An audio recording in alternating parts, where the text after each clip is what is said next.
Matagal nang pinag-uusapan sa showbiz ang relasyon ni John Lloyd Cruz at ng visual artist na si Isabel Santos dahil sa kanilang tahimik ngunit matibay na samahan. Sa nagdaang taon na natiling misteryo ang maraming detalye tungkol sa kanilang buhay bilang magkasintahan. Hanggang sa kamakailan, muling lumitaw ang mga balita tungkol sa kanilang relasyon matapos mapansin ng publiko ang ilang senyales sa social media na nagbunsod ng speculation tungkol sa posibleng breakup. The Philippine Showbiz List presents. Hiwalay na ba sina John Lloyd Cruz at Isabel Santos? John Lloyd and Isabel's low-key relationship. Matagal na magkakilala sila John Lloyd at Isabel bago pa man naging romantiko ang relasyon nila.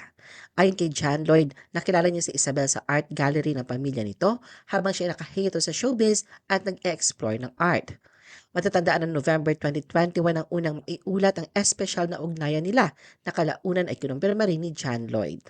Opisyal niyang inamin na nobya niya si Isabel noong October 2023 sa programang Fast Talk with Boy Abunda at inilarawan ang kanilang relasyon bilang boring people.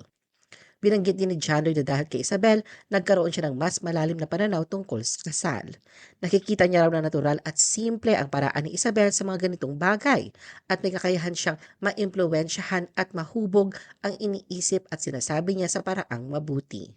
Dagdag pa ni John Lloyd, palagi rin niyang isinaalang-alang ang kapakanan nilang dalawa at para sa kanya mahalaga na laging iniisip ang epekto sa kanilang relasyon lalo na kay Isabel.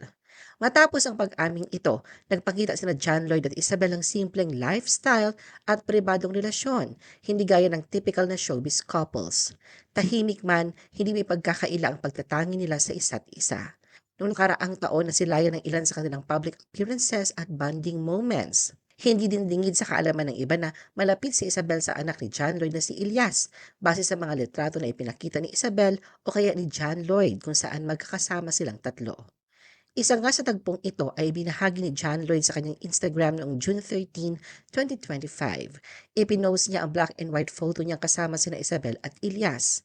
Sa larawan makikita ang banding ng tatlo, nakahiga at nakasandal si Ilyas sa braso ni John Lloyd at si Isabel naman ay nasa banda niyang hita. Baka sa caption ng post si John Lloyd ang kanyang kasiyahan sa mga sandaling kagaya ng nasa larawan. Naroon din ang low-key na pag-flex niya kay Isabel. Noong September 2025, inimbitahan ni John Lloyd sina Bea Alonzo at ang boyfriend nitong si Vincent Co sa kanilang bahay.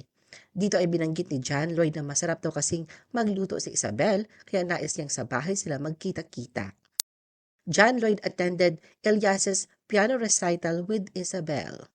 Hindi man showy sa kanilang relasyon, masasabing magkasundo at nariyan ang malawak na pangunawa nila sa mga bagay-bagay, lalo na sa usapin sa pagiging ama ni John Lloyd. Sa katunayan, hindi lang kay Ilyas mayroong magandang relasyon si Isabel, kundi maging sa ina nitong si Ellen Adarna. Bukas na aklat sa publiko ang magandang co-parenting setup nila John Lloyd at Ellen.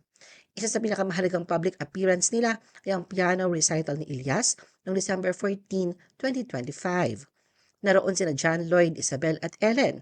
Makikita sa mga litrato at Instagram stories na maayos ang pagkikitungo ng tatlo. Kitang-kita rin ang magandang interaction sa stage sa pagitan ni Ilyas at Isabel. Supportive tita si Isabel na kumuha rin ng videos ni Ilyas at nirepost pa ito ni Ellen sa Instagram stories. Makikitang kumaway pa si Ilyas kay Isabel na makita ito sa audience. Pagkatapos ng recital, nagka-banding pa ang tatlo.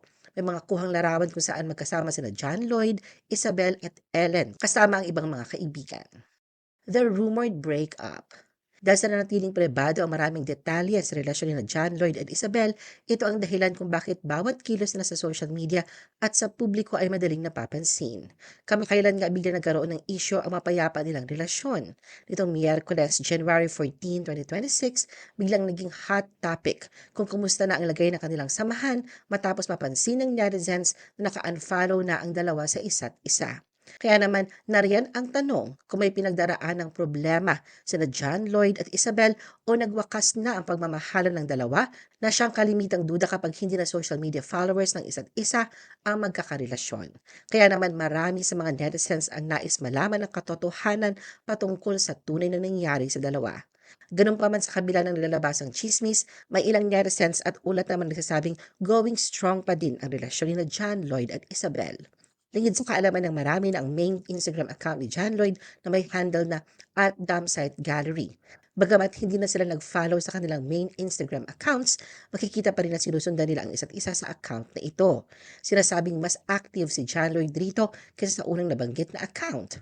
Kahit noong December 23, 2025 pa ang last post niya rito, pero dito rin pinost si John Lloyd ang excitement niya noong araw ng recital ni Elias. Kaya hirit ng ilang netizens sa mahilig gumawa ng intriga, ang mahalaga ay nagpa-followhan pa din sina John Lloyd at Isabel sa Instagram account na ito ng aktor. Dahil dito marami ang umaasa, partikular na ang kanilang mga tagahanga, na hindi totoo ang mga naglalabasang chismis na wala nang pakialam ang dalawa sa social media ng isa't isa, lalo na sa isyong hiwalay na sila. Ano ang masasabi mo sa video na ito? Mag-like o mag-react at huwag mahiyang mag-comment. For our YouTube viewers, huwag kalimutan mag-subscribe at i-hit ang notification button. At para sa aming Facebook viewers, mag-like at follow sa aming Facebook page para updated ka sa mga showbiz chika. Thanks for watching!